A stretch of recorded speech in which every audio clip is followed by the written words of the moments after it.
Hi, I'm Valerie Engelhart. In this video, I am going to be painting watercolor on canvas and then creating negative silhouette shapes using Daniel Smith titanium white watercolor ground. So I've already transferred my line drawing onto my canvas, and in that case, I used just some graphite paper and traced along the line art that I had created from a photo I took outside my windows here in my studio. So the colors I'm using are all by Rockwell Canada, and that lovely blue I'm using right now is Paliba Diamond Blue, one of my favorites. The green is Onnit Diamond Yellow. The brown is called Magic Wizard. It's another personal favorite. And then I'm gonna also go in with a deep, almost indigo blue, and the name of that one is Cosmic Sound. Now, one of the reasons I like these paints, other than granulation, is that they typically will split into multiple colors. And so that gives a lot of great variation.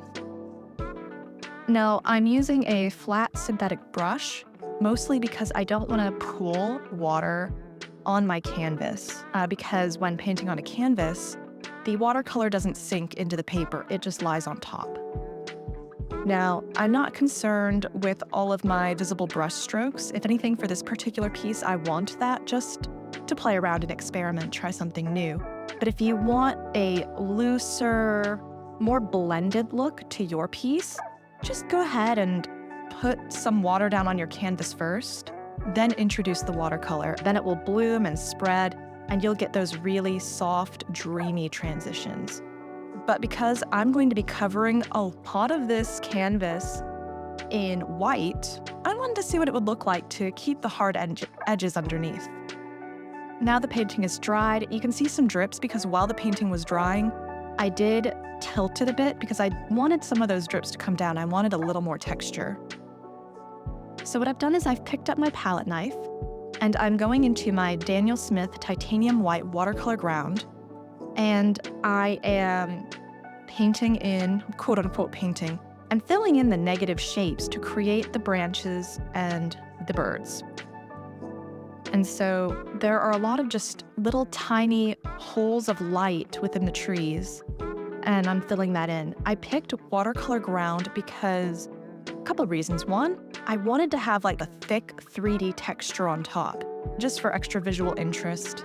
And the other reason is in some watercolor competitions, because this is considered a surface prep tool, it is allowed on a watercolor painting, whereas something like acrylic might not be allowed, or crackle paste might not be allowed. But because watercolor ground is a surface prep for painting watercolor, in some cases it is allowed. Now, I'm not going to pretend that I know what the rules for every watercolor show are, but as someone who likes to participate in watercolor competitions, and a lot of them have those sort of rules, this just gives me an edge to allow me to submit that to a show. And part of that as well is I'm the one who took the photograph that I'm using as a reference. A lot of shows, you can use a reference photo, but it has to be one you took. You can't use one of those like royalty-free ones, or even if you purchase a photo to paint with, it has to be something you photographed. And so for this piece, I'm just covering my bases just to make sure if I want to pitch it, I can pitch it for a show. Otherwise, I really just wanted to do this piece to learn. One thing I found from this watercolor ground is, as I stated before, the watercolor paint sits on top of the canvas. I used a gessoed canvas, so that paint, even though it's dried, if we get water on it, it will immediately reactivate and lift. And when I put down this watercolor ground, there is some moisture in it.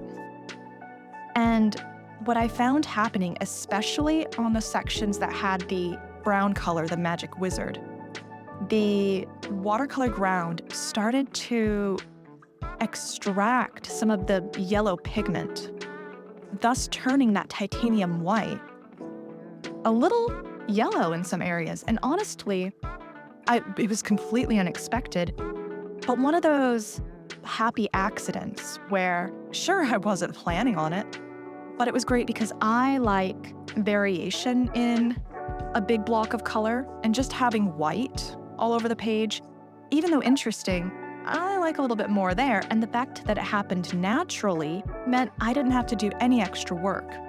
And because all of the white I'm putting on is representing the light of the morning that was shining through the trees, having little bits of yellow and other color variation is fantastic, because when we see light in nature, it's all reflecting off of everything. So getting those bits of yellow looks more natural than this all just being a stark white background.